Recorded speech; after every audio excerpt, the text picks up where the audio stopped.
Hey y'all, we're down in the canning kitchen today, and I am going to get some cans, some jars on to sterilize. I've got a big canning pot right here, and I'm just going to put my jars in there. I bought some jars this time. I give away, and a lot of times I don't get my jars back. These are little half-pint jars. They come with your lids, your sealing lids, and your twist tops. So I'm putting everything down in here. And I was going to tell you, aren't these little pretty jars? They're crystally cut. They make jelly look so gorgeous, like jewels, really. I put my jars in first, and then I'll put my twist tops in. I need to let these boil for 10 minutes to make sure they're sterilized. And today I have some Muscadine juice that we picked late summer last year, and I juiced them with y'all. I'll link that video so you won't be like, well, I didn't see that step, Amy, right? I know. But that's what I want to talk to you a little bit about. If you don't have time to make jelly all at once, pick the berries, then wash them, then juice them, then sterilize jars and make jelly. I don't either, okay? So you can do it in steps. Sometimes if I know I'll have time later, then I'll juice my berries and just keep the juice in a pitcher in my refrigerator for just a couple of days if I know, like, by the weekend I can do it, you know. So I just wanted to say that to you because sometimes it's less pressure and stress if you kind of split it up a little bit, you know, and you don't have all day to dedicate to jelly making. But I want you to know that you can make jelly, even though you've never made it before. I promise you, you can. And I'm going to show you how easily you can. I've done that with my friend Joanna here. She said everyone always told her that, oh, it's hard, and yeah, you can't do it. And that just angered me because that was so negative. She had a negative Nelly in her life, so I said, you come over and we're about to make jelly. And she's been making jelly for years now. I also wanted to tell you that when you buy these jars, right here on the bottom, it's got how to pressure can, how to water bath can. It's got all sorts of tips, and it's got even altitude and tricks and tips, and so lots and lots of stuff right here that you can. It says on here as a tip, only finger tight, so I like that they're backing that up. And I saw that it had a recipe, y'all. It has blood orange ginger marmalade. Doesn't that sound delicious? The grocery stores get blood oranges down in here later this summer in Louisiana. And so I'm going to save this. We must do that. And sometimes I'll save these boxes because I can store my jelly back in there if I need to, like if I'm taking it somewhere. All right, these are going to go about 10 minutes boiling. And I thought our Muscadine juice, and if we've got time at the end of this video, we'll go look at the Muscadine vines because they are making again. They're in my backyard. Can y'all see it? I'm gonna try to put it in the sunlight. Do you see how beautiful it looks? Like grape juice, doesn't it? And y'all, I promise you, it actually tastes like grape juice, and that's what Muscadines are. It's sort of a American grape. They're much smaller. Yum, and that's with no sugar. Oh, that is delightful. And so this is one of my favorites. I say everything's my favorite, but honestly, this is one of my favorites. What I'm going to do is start heating this. I thawed it a few days in my refrigerator. Look at that in the bottom. Oh, that's good, isn't it? Look, yummy. We definitely want to get all of you. I'm going to get the rest of that, guys. I'm not going to bore y'all with it.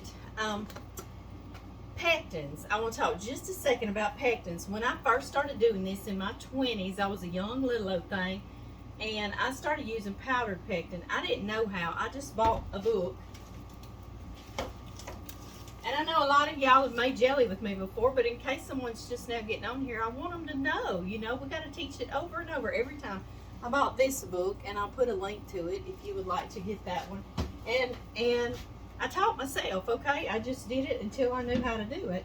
And I just read everything. And this is the first thing that I found was powdered pectin in the stores. And yes, your berries, a lot of the things you jelly have pectin in them already, but you have to cook it down so much to make sure that it gels that you lose some flavor, the brightness you lose, and you lose product because you've really got to concentrate it. So this is fruit pectin, okay? So it's just a little additive that they've done for us, but we can keep most of our jelly. I use powdered is what I was telling y'all, and then I had a friend wanted to use liquid. The difference between that is right now we add the powdered into our cold juice so it will get mixed in really well before we add our sugar. And that's what I'm doing right now. I have no heat on my stove, okay? And I'm going to add one package. That was 8 cups of Muscadine Juice. And this is 1.7 ounce or 49 gram package of powdered pectin. All right. To that, and through the years I had to write Muscadine in here because there was not Muscadine jelly in this thing. I'm in Louisiana, and so I don't know. And Scuppernongs is another one. It's like a green muscadine. I also have those. So I use 8 cups juice and 8 cups of sugar and 1 package of that powdered pectin. And then I also put lemon juice because it has acidity in it, and that's what helps it seal and stay sealed, okay? So let's do that as well. I washed these lemons before I got on here. I do not want y'all to stress about that. No, I do not. I'm just going to hold my hand like this and squeeze this lemon in here so I won't get seeds in our jelly. We do not want seed jelly, do we?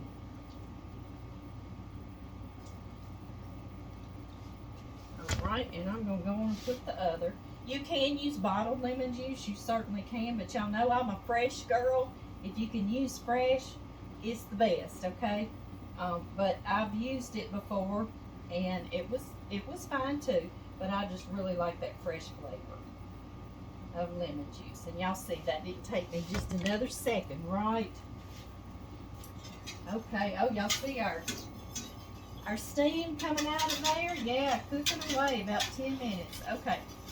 All right. Now what I'm doing while this is cold, I'm whisking. You can stir or whisk, whatever you want to.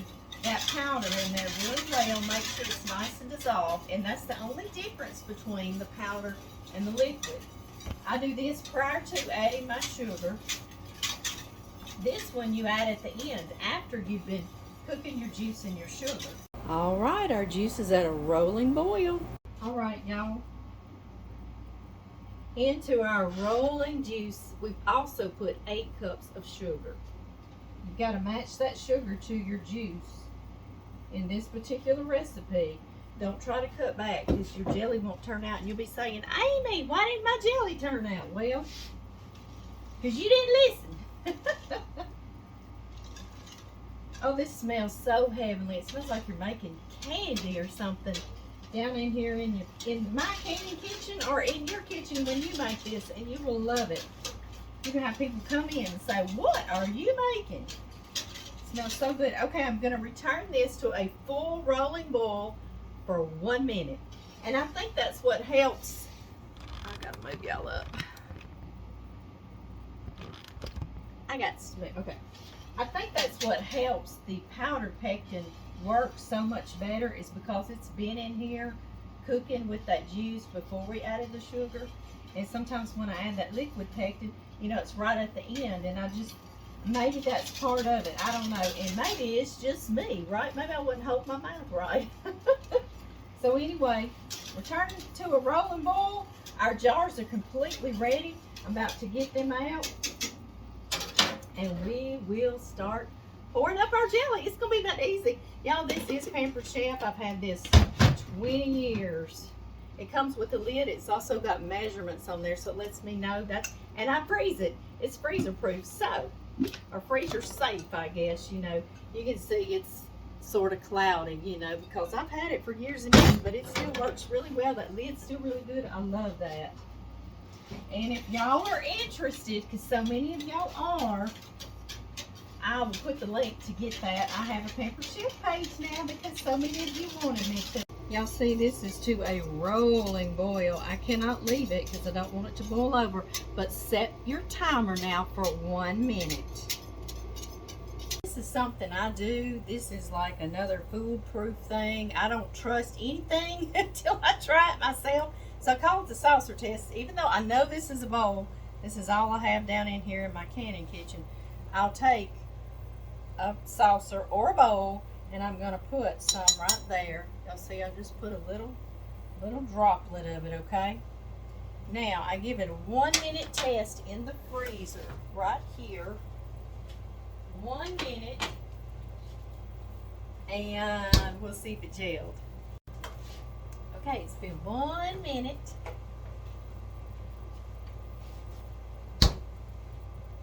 Now let's look. You see how it's running real easily? I don't quite like that. So let's give it another minute boiling and then we'll do it again. I'm licking it off the spoon. I'll tell you it tastes good. But one thing about making jelly or anything in the kitchen is just some patience. And this is so therapeutic to me, especially because it's just us down here in the canning kitchen with no distractions. It's sheer heaven to me, guys. And I thank y'all for being here with me. I really do. But yeah, just have a little patience. It didn't gel. And I just learned that through the years. You know, it didn't gel in that 1 minute because every fruit, every berry, everything you try to jelly or jam has different levels of pectin in it.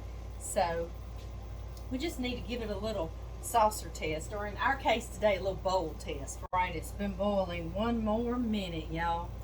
And let's give it a try. One more time.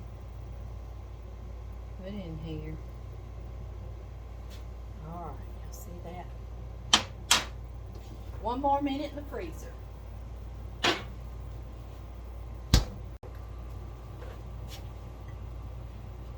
Okay, y'all, moment of truth.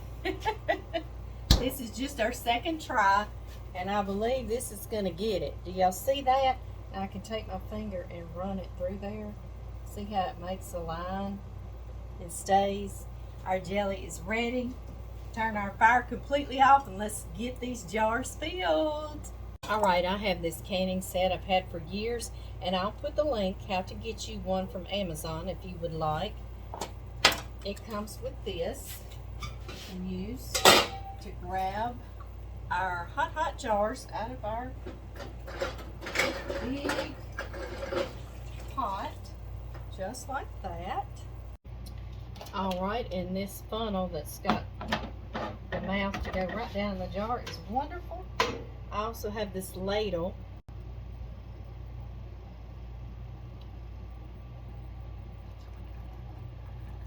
And I simply fill. I'm going to leave about a 1/2 inch of head space. And head space, Amy, what do you mean by that, right? Remove that. Do you see from the product, our jelly, to the top of this lid is about a 1/2 inch to 1 inch, either way. Do y'all see I also have foam on here?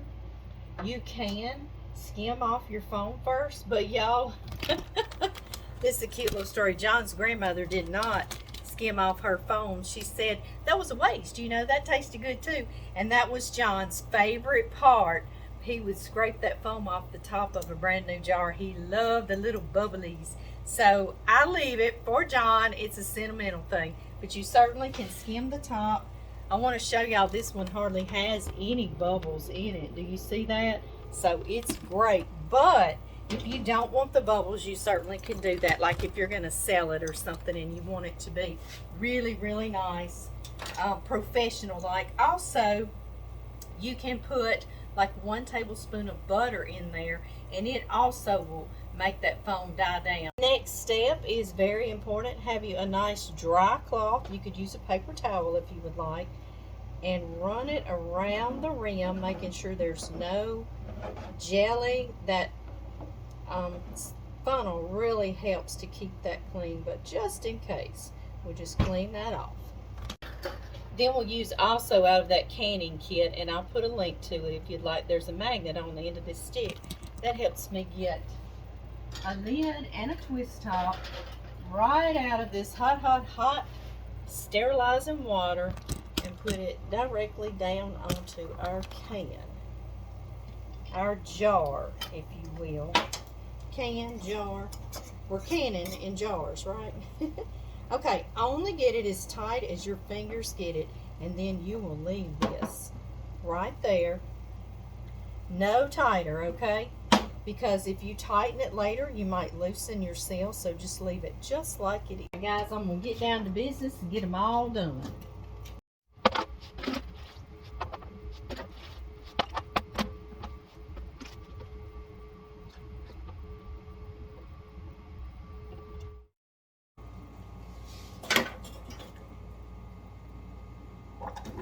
I'm pouring my last jar, guys, and that's something I wanted to tell you. Get me a spatula. You'll see it starting to gel inside here. If you've got a jar that doesn't fill all the way, one, you can use a little bit smaller jar. I'm using half pint, but you could use like a little 4 ounce, or this can just be the one that goes directly into our refrigerator, right? Yeah, see, he's going to go straight into the house. Because he's not necessarily, he might seal for me, but then he may come unsealed real easily because he's got way too much headspace, you know. But he'll just go straight into the refrigerator and all will be well.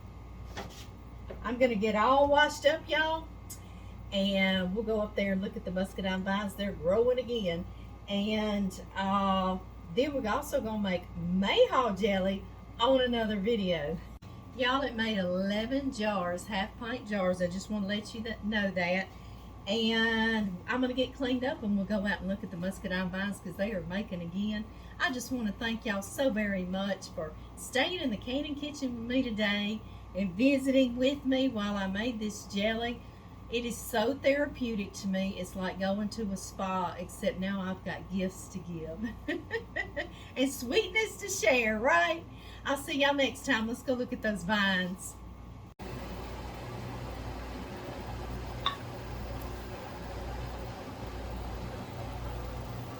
Hey y'all, I promised I brought y'all out here to my pergola. Do y'all see these muscadines? They are growing again, and I'll show you how they're already making. They usually aren't ready until the end of the summer. Can y'all see some of these? See them? There we go. How pretty. How pretty. And it is loaded all over. You just raise a leaf and you see lots and lots more. So, we'll be making jelly again. I'll show y'all what it looks like. I planted these on my pergola, what we sit under, and it's got lights for at night. And I had a wisteria there. Do y'all see a piece of that wisteria left there? And John said, that wisteria is not going to let those muscadines grow. Thinking that wisteria was salty, too salty. Well, muscadine said, oh yeah. Do y'all see what they're doing? They've gone berserk crazy. So anyway, I love it. And it makes a nice little cozy, romantical spot under here, doesn't it? Do y'all see that? How neat that is. Yeah, and I've got lights under here. And I really like it. Anyway, I was just showing y'all the muscadines come from a vine. Kind of like, it's considered an American grape. There's a little cluster of them right there.